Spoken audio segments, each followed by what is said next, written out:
कांग्रेस दल तरफ ईश्वरपुर पंचायत रे बंद पालन। बालेश्वर जिला ओपदा ब्लॉक अधीन ईश्वरपुर पंचायतर कांग्रेस दल तरफ ओडिशा बंद रो सफल रूपायन होईछि। फकीर मोहन महाविद्यालय छात्री सौम्याश्री बिसिंग आत्महत्यार निरपेक्ष तदंत एवं घटना पछरे थिबा आसामी माननकु गिरफ करिबा एवं सौम्याश्री बिसिंग न्याय दाबी रे कांग्रेस दल पंचायत संगठनर कर्मी माने सकाळे पिकेटिंग करने सहित पंचायतर समस्त अनुष्ठान स्कूल कॉलेज दुकान बाजार बंद होइथिबा जणा पड़छि।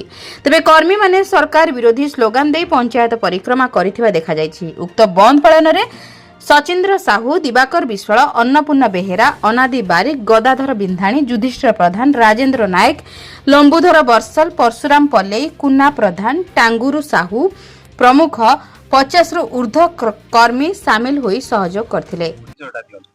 मु श्री दिवाकर विश्वाल बांकीपदा।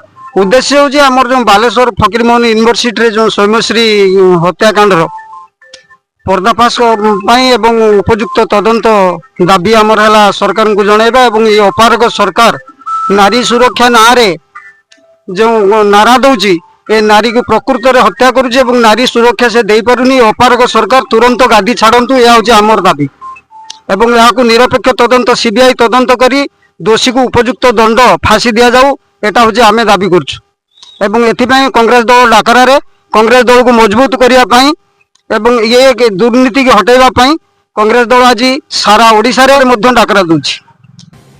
ब्यूरो रिपोर्ट, जन अधिकार लाइव।